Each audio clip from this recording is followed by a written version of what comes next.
Un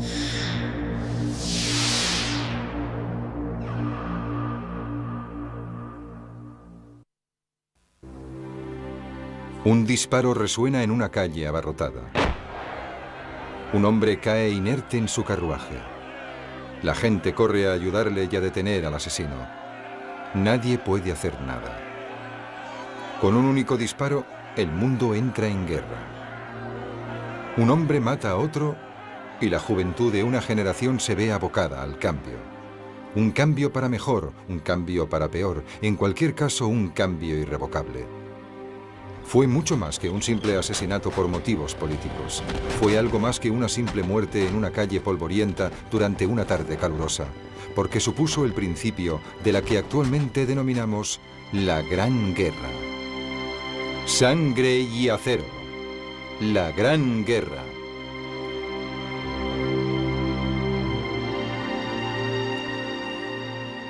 Al comienzo de la guerra, los hombres aún iban a caballo a la batalla, esperando encontrar un conflicto rápido y limpio en un terreno elegido por ambos bandos.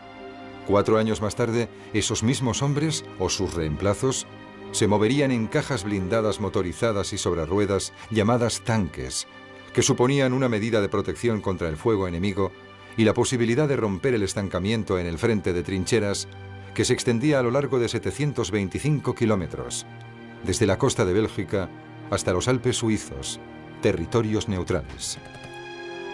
Las ametralladoras y la artillería pesada sustituirían a las bayonetas, artífices principales desde entonces de las heridas recibidas por los soldados. Los aviones, al principio menospreciados al creerse que serían poco útiles en la contienda, se convirtieron en los ojos del largo alcance para los cañones, que fueron los protagonistas que infligieron nuevos tipos de daño. También se utilizaron cada vez en mayor medida para llevar la guerra tras la línea del frente. Esas fueron las nuevas dimensiones que aportó la guerra, es decir, la guerra de trincheras, el conflicto mecanizado, los proyectiles de largo alcance y los bombardeos aéreos. Pero hay diferentes maneras de recordar los cambios que este conflicto llevaría a los territorios implicados. En las esquinas, en las plazas y en la tierra reservada para rememorarlos, se encuentran los nombres de los caídos, escritos para que todos los veamos ahí para siempre. Ese es el legado real de la guerra. Y todo empezó con la muerte de un solo hombre. Este hombre era el archiduque Francisco Fernando, heredero del Imperio Austrohúngaro. Como consecuencia de su asesinato, el Imperio Austrohúngaro creyó que debía dar una lección a Serbia. No podía tolerar tener una Serbia enardecida y nacionalista en la frontera por el efecto que ello tendría sobre las identidades nacionales y rivalidades étnicas dentro de su propio imperio. Para entender el estallido de la guerra en los Balcanes, hay que pensar en el ascenso del nacionalismo eslavo y el conflicto de este nacionalismo con el imperio multiétnico austrohúngaro. Cada vez era más difícil para dicho imperio lograr mantener su integridad y su identidad frente a los nacionalismos eslavos. Creo que si hay una explicación general para el estallido de la guerra en los Balcanes, es esa. Tenemos que buscarla en el auge del nacionalismo eslavo y las dificultades que esto conllevaba para el imperio austrohúngaro para vivir en armonía. En 1914, los austríacos decidieron que el imperio no tendría un futuro claro a menos que intentaran reducir o destruir el poder de Serbia, que suponía para ellos una amenaza muy real. Sin embargo, el problema fue que Rusia, debido a la presencia eslava dentro de sus propias fronteras, apoyó a los serbios. Los rusos, al decidir el imperio austrohúngaro darle una lección a Serbia, se movilizaron contra el imperio. La cuestión era que Rusia solo tenía un plan estratégico que incluía un ataque a Alemania. En ese momento, Europa estaba repleta de tratados cruzados que ofrecían ayuda mutua en caso de litigio. Rusia estaba comprometida a ayudar a Serbia. Francia, a su vez, estaba ligada a Rusia. Y Alemania, por su parte, estaba dispuesta a unirse al bando austrohúngaro. También Francia y Alemania tenían viejas rencillas que solucionar entre ellas, porque Francia había perdido la guerra franco-prusiana. Como parte del Tratado de Paz, tuvo que entregar las tierras de Alsacia y Lorena a Prusia, que después se convertiría en parte integrante de Alemania. Francia anhelaba recuperar esos territorios prioritariamente. De hecho, todo su plan bélico se basaba en un ataque contra Alemania para poder recuperar esas tierras anexionadas. Alemania lo sabía y, por su parte, había hecho planes para poder evitarlo. El jefe del Estado Mayor general alemán, el conde von Schlieffen, concibió un plan audaz en el que el ejército alemán avanzaría hacia el sudoeste, llegando las tropas a París en cuestión de semanas. Esperaba derrotar a la nación francesa, más industrializada y armada, antes de que su otro enemigo, Rusia, pudiera completar su movilización. Aliándose al Imperio Austrohúngaro en una guerra contra Serbia, podrían enfrentar su potencia de guerra contra Francia. Por supuesto, para conseguir ese objetivo, la mayor parte de las fuerzas debían cruzar Bélgica, que era neutral, y eso podía suponer una maniobra arriesgada. La neutralidad de Bélgica estaba garantizada mediante un tratado firmado no solo por Alemania, sino también por Gran Bretaña. Así que si las tropas alemanas entraban en Bélgica, Gran Bretaña podía acudir en su ayuda. Se decidió correr el riesgo, pero finalmente la jugada no funcionó. En cuanto los alemanes penetraron en Bélgica el 4 de agosto de 1914, los telegramas empezaron a arder desde los cables ingleses hacia Alemania en forma de ultimátum. Abandonen Bélgica en 12 horas o entraremos en guerra. Como nadie respondió, Gran Bretaña se adhirió al conflicto bélico. La entrada británica en la Primera Guerra Mundial en agosto de 1914 supuso un punto de inflexión, porque convirtió lo que hasta ese momento era una guerra europea en una auténtica guerra mundial, ya que Gran Bretaña era una gran potencia a nivel planetario, con responsabilidades e intereses globales. Con la participación británica quedaba claro que se acabaría luchando en todos los océanos del mundo. Se combatiría en Oriente Medio, en el sur de Europa, en el este y sudoeste de África, en el Pacífico y en el Atlántico Sur, tanto como se lucharía en el frente occidental de Francia y Bélgica. Había unos 100.000 hombres, la mitad del ejército británico entrenados como soldados profesionales. Esperaban enfrentarse a la potencia del ataque alemán custodiando la parte occidental de la línea francesa. La táctica de guerra tradicional de la época suponía una guerra de movimiento. Las fuerzas adversas se situaban en líneas opuestas.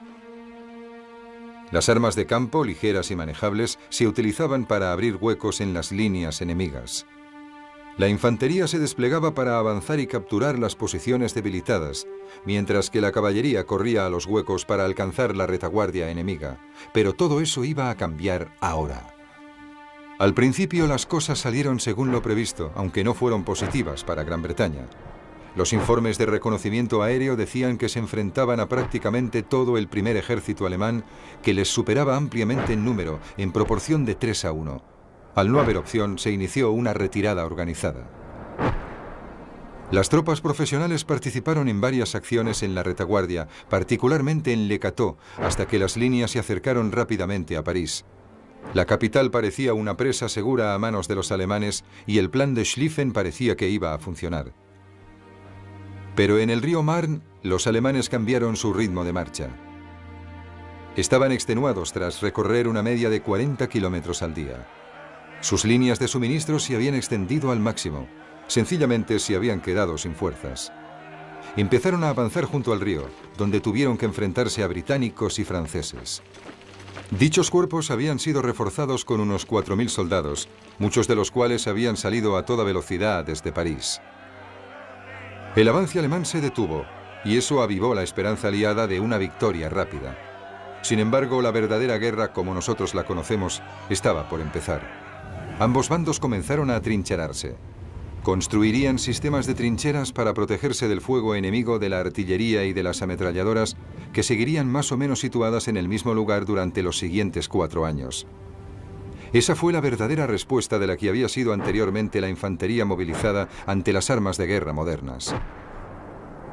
En cuanto a los cambios armamentísticos durante la Primera Guerra Mundial, creo que hay que distinguir en el tiempo entre el corto y el largo plazo. Durante la guerra, sin duda el cambio más importante fue la nueva potencia de la artillería para localizar objetivos enemigos, alcanzarlos y destruirlos. La potencia de esta artillería fue creciendo con los años. Y en 1918, la artillería británica era especialmente poderosa. Si hubo un arma protagonista en la victoria aliada en el campo de batalla de 1918, fue la artillería. Al principio de la guerra, Alemania era el país más avanzado en cuestión armamentística. Tenía ingenieros y las fábricas se reconvirtieron para producir acero, vital para fabricar las armas, y los nitratos necesarios para los explosivos que propulsaban las balas. También habían desarrollado proyectiles altamente explosivos que al impactar hacían mayor daño que la metralla más ligera que disparaban las armas ligeras. Estas nuevas estrategias jugarían un papel decisivo en la muerte en las trincheras. Esos mismos científicos e ingenieros también habían desarrollado paralelamente un uso nuevo para gases venenosos. Al principio los soltaban cuando el viento se dirigía hacia las trincheras del ejército contrario, pero al final se lanzaban proyectiles llenos de gas contra las líneas enemigas. Se esperaba que eso debilitara las líneas defensivas. Los alemanes usaron gas por primera vez en la segunda batalla de Ypres en 1915. Fue toda una sorpresa y evidentemente causó muchas molestias y desconcierto en el bando británico, pero no fue suficiente para ganar la batalla. Los primeros sistemas de lanzamiento de gas eran muy sencillos. Solo había que destapar el recipiente y esperar a que el gas llegara a las líneas enemigas. El problema, por supuesto, era que si se producía un cambio en la dirección del viento, eso podría llevar el gas hacia los propios atacantes. Con el avance de la guerra, los sistemas de lanzamiento mejoraron y los recipientes de gas empezaron a dispararse desde armas de artillería con un efecto mucho más impactante. Pero hay que recordar que era un arma de desesperación, un último intento desesperado para romper el punto muerto del frente occidental, simplemente envenenando al enemigo. Es uno de los rasgos fundamentales de la guerra, definido por el general de división Fuller como el constante factor táctico. Decía que si usted intenta hacerme algo a mí, yo encontraré la manera de evitar que lo haga. Y la respuesta contra el uso del gas fue terriblemente efectiva al cabo de muy poco tiempo. Se desarrolló una buena máscara antigas y al final todos los soldados la llevaban y tomaban medidas contra los gases tóxicos. Había escuelas especiales en las que se podían aprender dichas técnicas, así que el potencial asesino del gas fue relativamente limitado.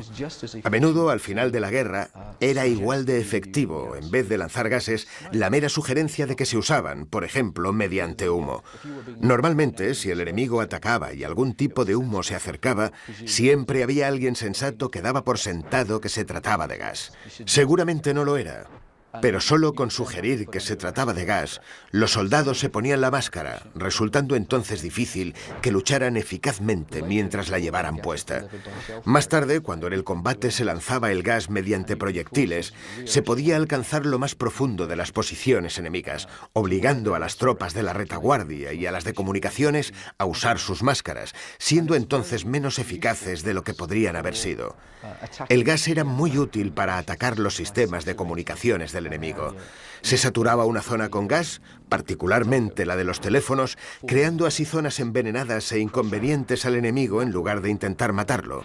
Aunque el gas podía matar a la gente, y de hecho lo hacía, era ante todo un arma molesta, no un arma asesina, y eso, a pesar de su mala reputación, lo convertía en un arma más humana.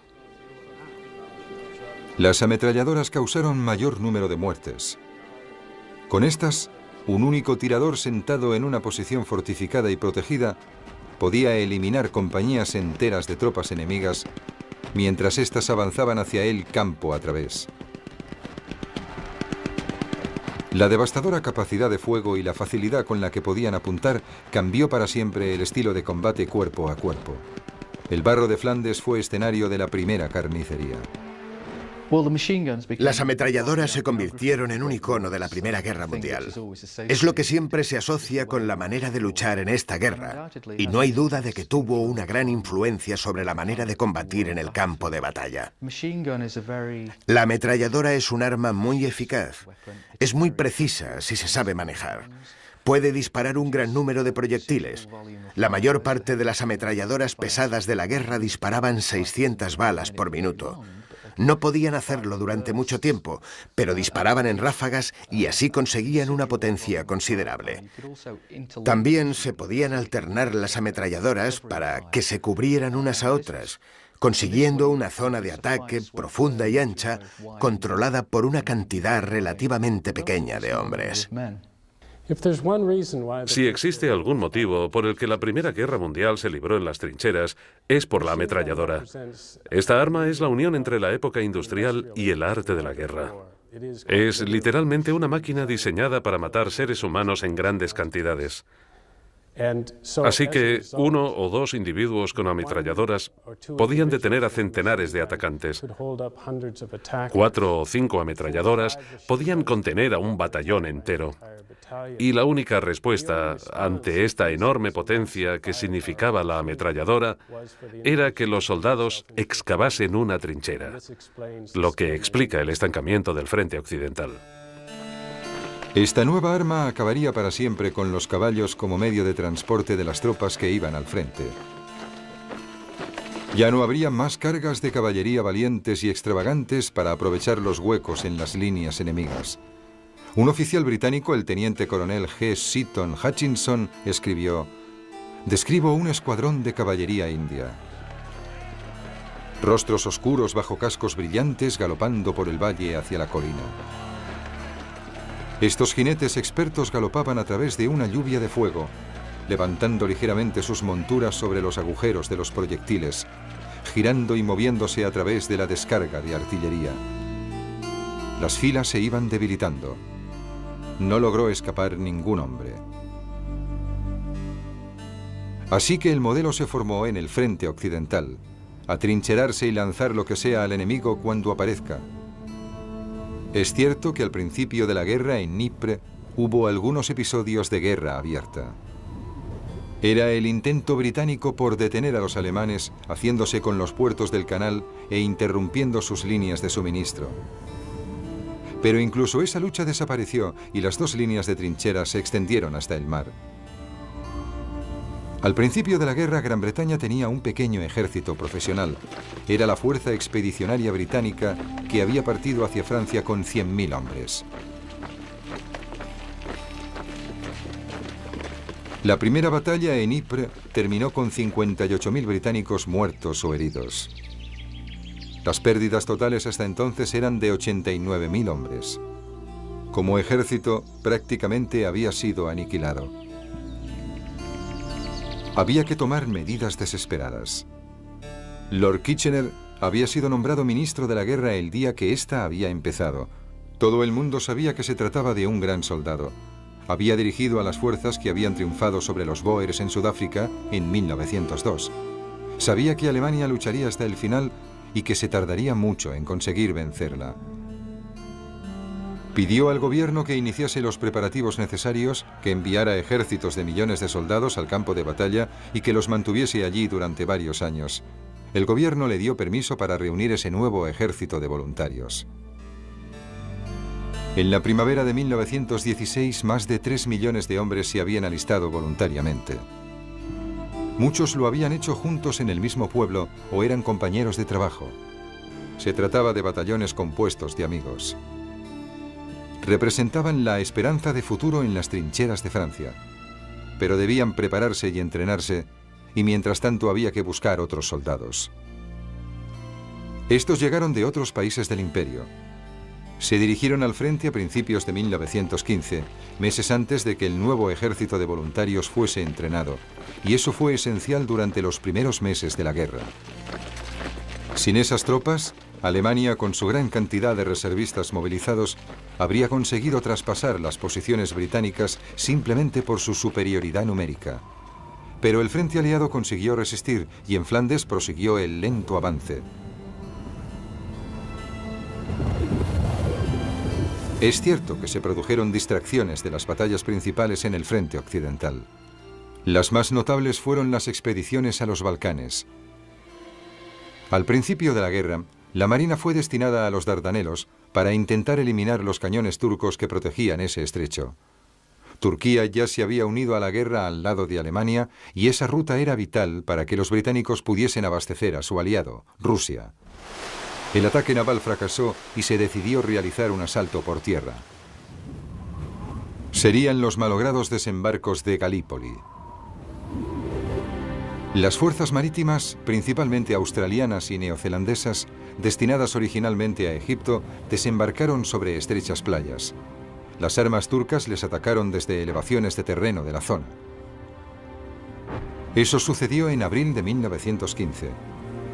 Durante los 2 meses siguientes consiguieron llegar a las crestas rocosas que dominaban la playa, pero el ataque no iba a conseguir resultado alguno. Fue desestimado en diciembre de 1915 y toda la fuerza de invasión se retiró bajo la protección de la oscuridad sin perder más vidas inútilmente. Ese fue el único éxito de una campaña que se cobró 49.000 vidas aliadas y dejó más de 200.000 heridos. También significó que los británicos habían fracasado y no habían conseguido encontrar la manera de evitar el lento avance alemán en Francia y Bélgica. El conflicto bélico se había convertido en una guerra de desgaste y ya no solo en las trincheras. Gran Bretaña siempre había sido la potencia naval más importante y usó ese poder para bloquear a Alemania y a sus aliados. Con ello quería privarles de los suministros esenciales y hacer que se rindieran, y funcionó. La flota alemana zarpó de Kiel en junio de 1916 en un intento por romper el bloqueo. Encontró a la flota británica junto a su base de Scapa Flow, en la batalla de Jutlandia. Ambos bandos perderían navíos, pero los alemanes fracasaron en su objetivo de destruir la flota británica. Los restos de la flota alemana volvieron a Kiel, donde permanecerían durante el resto de la guerra. Sin embargo, la marina alemana consiguió jugar su papel. Tuvieron que confiar en sus submarinos Unterseeboot, los U-Boats, e intentar crear un bloqueo similar sobre Gran Bretaña. Los U-Boats no podían capturar barcos, solo podían hundirlos. Al principio, los alemanes daban tiempo a la tripulación para subirse a los botes salvavidas mientras no hubiese ningún buque de la Marina Real por los alrededores. Sin embargo, si la velocidad era factor importante, hundían el buque sin previo aviso. Tras estos primeros acontecimientos, el barco de travesía británico Lusitania, que más tarde se confirmaría que llevaba suministros de guerra, además de pasajeros, fue hundido. Entre las 100.000 personas que perecieron, había 110 estadounidenses neutrales. Cuando los cuerpos llegaron a las playas de Kinsale, la indignación pública estalló. Las protestas políticas obligaron a los alemanes a ordenar a sus U-Boats que no atacaran ni hundieran más buques en las rutas que seguían los estadounidenses.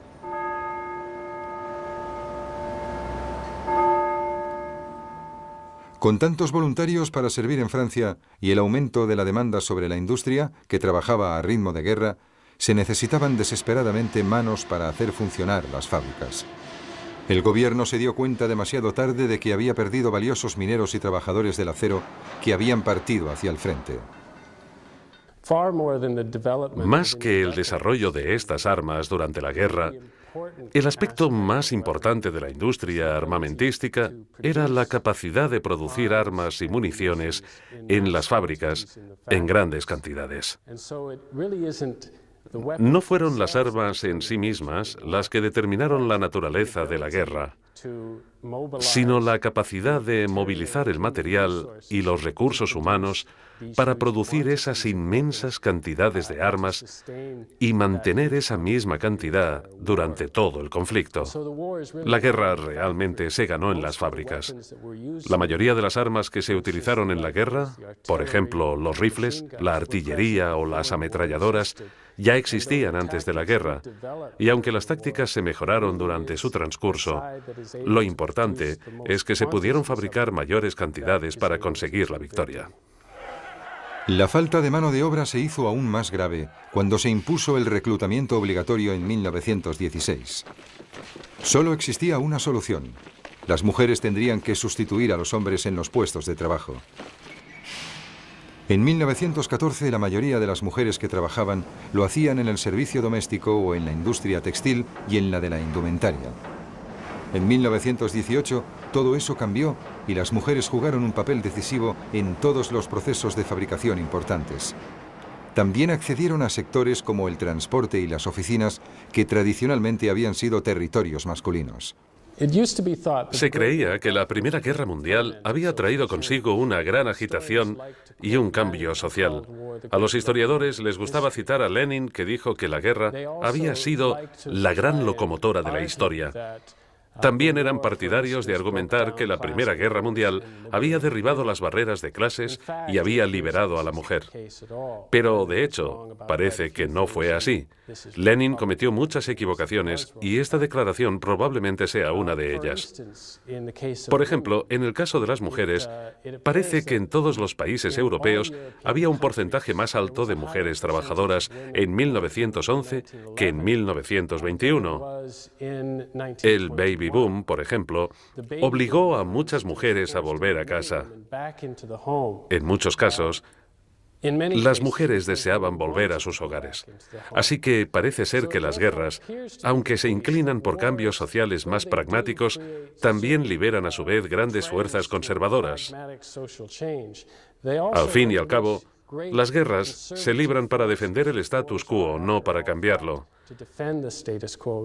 Y en el caso de las mujeres, por ejemplo, podría decirse que la lavadora automática y la aspiradora hicieron más por su liberación que la Primera Guerra Mundial. Los alemanes transformaron rápidamente sus aeronaves, los Zeppelines, en bombarderos. Y durante los 2 primeros años de la guerra se produjeron unos 50 ataques aéreos que mataron a más de 500 personas. Al principio no se podía hacer mucho. Los Zeppelines podían operar a más altura que los aviones británicos, pero pronto se diseñaron medidas de contraataque. Habría apagones en las ciudades británicas y se colocarían baterías antiaéreas y focos para derribarlos. A finales de 1916, los alemanes habían perdido tantos Zeppelines que dejaron de enviarlos. En su lugar, desarrollaron bombarderos nocturnos, el Gotha, de 2 motores, y el Giant, de 4, para llevar la guerra al frente civil. La mayoría de los ataques se dirigían contra Londres y tuvieron que ponerse defensas para contrarrestarlos. Fue en mayo de 1918 cuando este aspecto de la guerra se detuvo. Pero para entonces 1.162 personas habían muerto y había más de 4.000 heridos. Los aviones volaron sobre las trincheras desde los primeros días de la guerra. Al principio eran solo los ojos de la artillería e infantería informando tanto de la posición de los objetivos como de los movimientos en las fuerzas enemigas. Pero a medida que la guerra avanzaba, su papel cambiaría.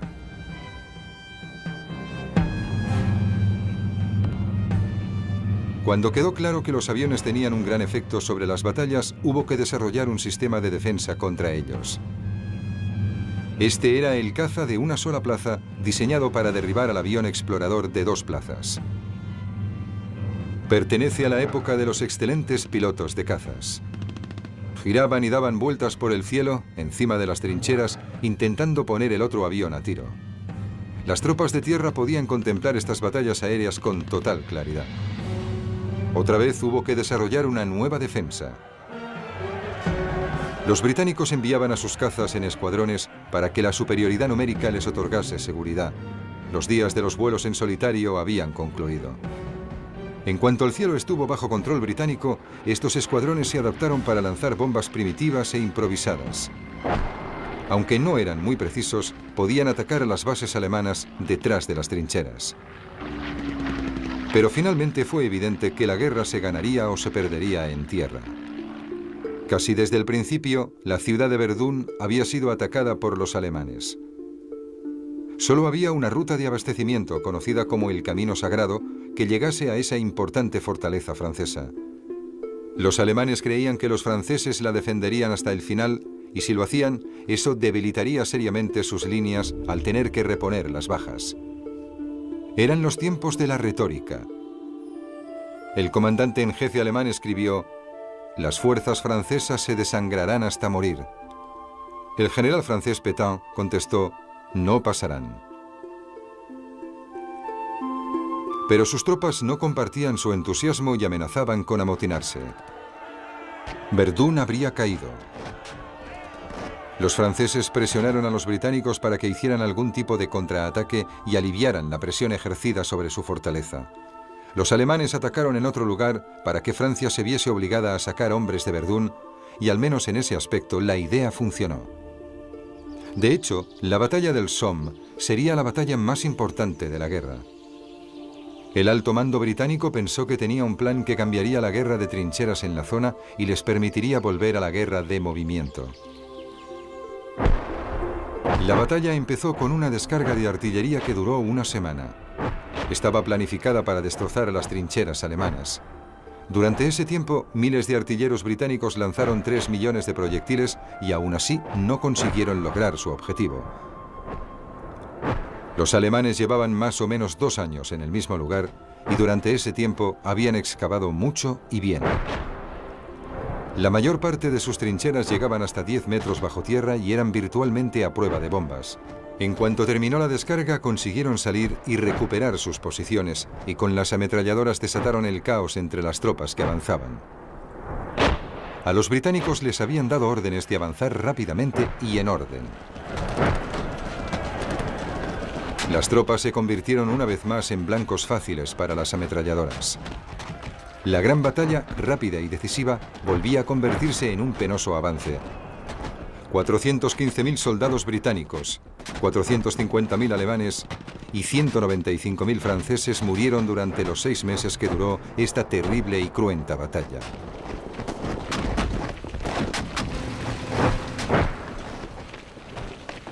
Pero los británicos se habían fortalecido y ahora luchaban con las mismas armas que los alemanes, con ametralladoras, gases y aviones. Además, tenían una cosa de la que los alemanes carecían: tanques. Esos vehículos se habían desarrollado para sustituir a los caballos y se utilizaban para aprovechar los huecos de las líneas enemigas.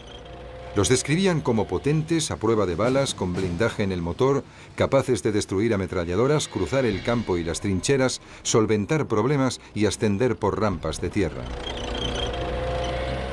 Durante los primeros años hubo algunos problemas técnicos, ya que se quedaban atascados en la tierra que los proyectiles habían convertido en pantanos. También tenían problemas de diseño. De hecho, muchos conductores de tanques murieron más por las emisiones de monóxido de carbono que por lanzamiento de proyectiles, porque el tubo de escape del motor quedaba dentro del vehículo. Pero su potencial como arma de guerra era evidente. Más tarde se usarían para dirigir a filas de infantería hasta la batalla y para ofrecerles protección del fuego de las ametralladoras enemigas. Se ordenó su producción a gran escala y en 1918 británicos y franceses habían fabricado más de 6.800 unidades. Alemania solo tenía 20. Sus generales creían que era más importante destruirlos con armas antitanque. Esa decisión supondría la derrota final de las fuerzas alemanas. La introducción de los tanques en la Primera Guerra Mundial supuso principalmente un gran valor moral y psicológico para los británicos en particular. Estos creían que habían desarrollado un arma que los alemanes no tenían y que nunca consiguieron tener en cantidades suficientes. Los británicos jugaban mucho con ese factor. El tanque se convirtió en la pieza central de gran parte de la propaganda británica durante la guerra. En las primeras películas bélicas, particularmente en la batalla del Somme y su sucesora, la batalla de Ancre, que tenía como subtítulo "Y el avance de los tanques", era una manera de representar el esfuerzo de guerra británico como algo sofisticado, moderno y especial. Pero más allá de todo eso, el impacto de los tanques en el campo de batalla durante la guerra fue muy limitado. Los tanques no eran muy fiables mecánicamente, y así fue durante todo el conflicto. Una vez entraban en combate, quedaban muy pocos tras 2 o 3 días desde el inicio de la batalla, y eso seguiría siendo así hasta el final de la guerra. Los británicos iniciaron la batalla de Amiens el 8 de agosto de 1918 1918 con más de 300 tanques, y 3 días más tarde solo quedaba un puñado de ellos. El tanque tuvo muy poco impacto en la Primera Guerra Mundial debido a su primitivo diseño, aunque, como se comprobó después en la Segunda Guerra Mundial, alteraría para siempre la propia naturaleza de la guerra, que determina la interacción de la potencia de fuego y la movilidad. En 1914, la potencia de fuego se medía principalmente en términos de armas de artillería. Los rifles rápidos y las ametralladoras estaban a la orden del día, y por eso existían escasas posibilidades de que los soldados atacaran avanzando en tierra de nadie en seguridad. El tanque solucionó ese desequilibrio de la potencia sobre movilidad. Permitió que las tropas atacantes progresaran en esa tierra de nadie, protegidos por su blindaje de la artillería y las ametralladoras enemigas, y así consiguió devolver la movilidad a la guerra, como se vio en conflictos armados posteriores. A mediados de 1917, Gran Bretaña dominaba la mayor parte de los frentes. Había que hacer algo, y el alto mando alemán ordenó que los U-boats volvieran a los trayectos marítimos utilizados por los estadounidenses. Sabían que esa decisión provocaría que los estadounidenses se sumaran a la guerra, pero a punto de sufrir una seria hambruna no tenían ninguna otra opción posible. Las tropas estadounidenses llegaron a Francia en 1917 a un ritmo de 150.000 al mes. Alemania se enfrentaba a un enemigo creciente. La presencia de esas nuevas tropas permitió a los británicos intentar una ofensiva en Passchendaele. Se abrió con otra batalla, la tercera de Ypres. Los mineros habían excavado túneles bajo una cadena de colinas en manos alemanas que fueron volados con millones de toneladas de explosivos. La explosión se oyó en Londres, donde temblaron hasta las ventanas. Para los ingleses fue fácil conquistar las colinas, pero las cosas no salieron bien. A pesar de que 3.000 armas dispararon 4,5 millones de proyectiles, la batalla no consiguió romper el punto muerto al que se había llegado a causa del tiempo. La lluvia prácticamente continua redujo el campo de batalla a un mar de barro sin fin, produciéndose 247.000 bajas y quedando las tropas exhaustas. En Rusia hubo una revolución. Tras la caída del zar, los nuevos líderes buscaron la paz con Alemania. Eso significó que los alemanes lograron lo que habían querido conseguir en 1914, es decir, una guerra en un solo frente. Llevaron entonces a sus tropas del este al oeste y pudieron conseguir, de esta forma, cierta superioridad numérica para lanzar una gran ofensiva que devolvió la movilidad a la guerra y casi a alcanzar la victoria. Los alemanes entraron en las trincheras y aplastaron a las fuerzas británicas y francesas, deshaciéndose de los aliados antes de que ganaran experiencia y consiguieran vencer. La ofensiva empezó el 21 de marzo de 1918 con un bombardeo de 5 horas de la artillería pesada. Ahora ya no se dirigía contra las tropas en las trincheras. Los objetivos pasaron a ser las armas aliadas.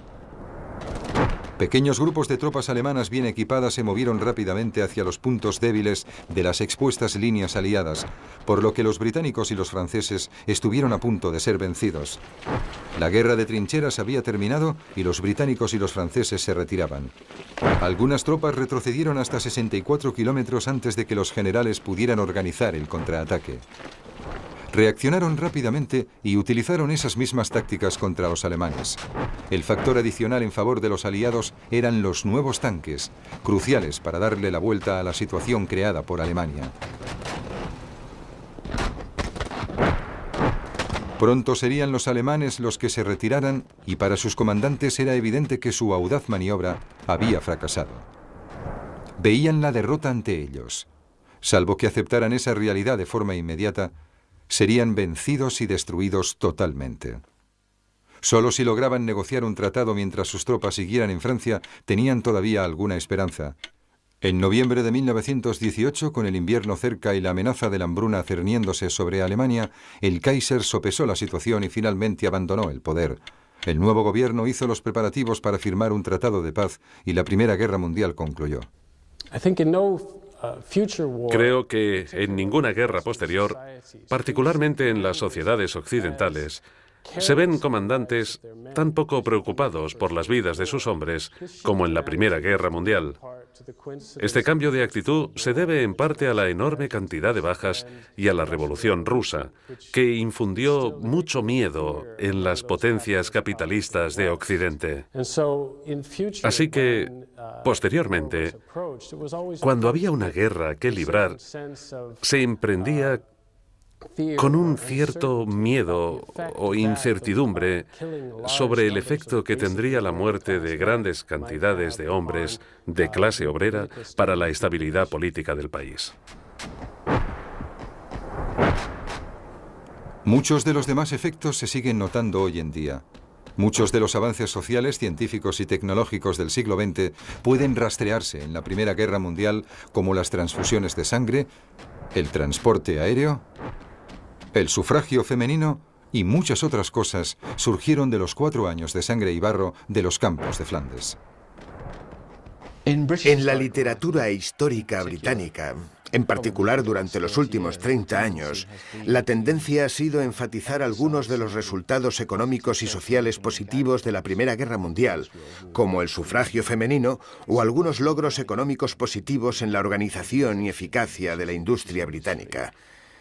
Pero siempre se ha visto la guerra como un conflicto dirigido de un modo incompetente por generales incapacitados, los leones dirigidos por burros, y sus resultados políticos como esencialmente inútiles.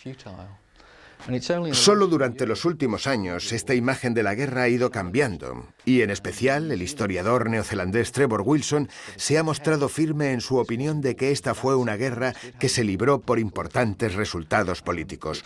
Una guerra que fue eficazmente dirigida por los aliados, particularmente por los británicos, pero en la que los resultados sociales y económicos directamente atribuibles a la guerra son muy difíciles de sostener. Es fácil hallar resultados, particularmente en el campo de la tecnología, que se aceleraran por la guerra. Un ejemplo clásico es el desarrollo del fuselaje y los motores de los aviones, en el que hubo un aumento rápido y muy importante en la comprensión tecnológica durante un periodo de tiempo muy breve. Pero los vuelos con motor ya habían surgido antes de la guerra, y no creo que nadie piense que no habría aviones que cruzaran el Atlántico si no fuera por la Primera Guerra Mundial. Hay muchos otros ejemplos de este tipo en los que es muy difícil calcular el impacto de la Primera Guerra Mundial. En algunos casos, animó al cambio social y económico, quizá más rápidamente de lo que habría cambiado de otro modo, y al mismo tiempo, también puede decirse que en algunos aspectos quizá también retrasó el cambio más de lo que se habría retrasado de otro modo. Pero encontrar resultados sociales y económicos que no hubiesen tenido lugar de no haberse producido la Primera Guerra Mundial, creo que es muy difícil. Yo creo que los logros políticos de la guerra fueron los más importantes. No hay que olvidar que la Primera Guerra Mundial destruyó el concepto de autocracia y aristocracia, especialmente en el centro de Europa. Eso fue un veredicto histórico, inapelable y el verdadero final de una época.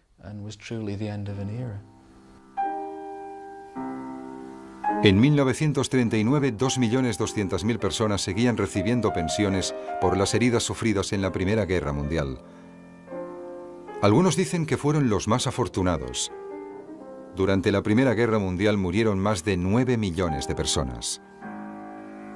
Para ponerlo en un contexto moderno, es como si todos los habitantes de Londres y la mitad de otra ciudad de igual tamaño murieran a lo largo de 4 años. Había sido una experiencia atroz para los que se habían visto involucrados. Había cambiado para siempre la actitud de la gente hacia la guerra. En ningún sitio se ve tan claro como en la obra de los poetas de guerra. En 1914 se trataba de unos versos gloriosos. John McCrae, en su poema En los campos de Flandes, escribió: En los campos de Flandes, las amapolas se mecen, entre las cruces hilera tras hilera que marcan nuestro lugar. Y en el cielo la alondra, aún cantando con fuerza, vuela sin que nadie la oiga, aquí entre los cañones. Somos los muertos. Hace escasos días vimos el amanecer, vimos el resplandor de la puesta de sol, amamos y fuimos amados. Y ahora yacemos en los campos de Flandes. Así fue nuestra lucha con el enemigo. De nuestras inertes manos os pasamos la antorcha. Es tarea vuestra mantenerla bien alta. Si nos traicionáis, a nosotros que perdimos la vida, nunca descansaremos, aunque las amapolas crezcan en los campos de Flandes. Pero ese primer sentimiento desaparecería bajo el peso de la terrible realidad. El soldado que iba buscando la satisfacción heroica encontraba una muerte rápida y falta de gloria. Los poetas posteriores lo reflejaron, como es el caso de Wilfred Owen en su obra Dulce et decorum est pro patria mori. ¡Gas! ¡Gas! ¡Rápido, chicos! Un éxtasis de desconcierto poniéndonos los rudos cascos justo a tiempo. Pero alguien seguía gritando y tropezando, retorciéndose como un hombre en llamas o en la cal viva.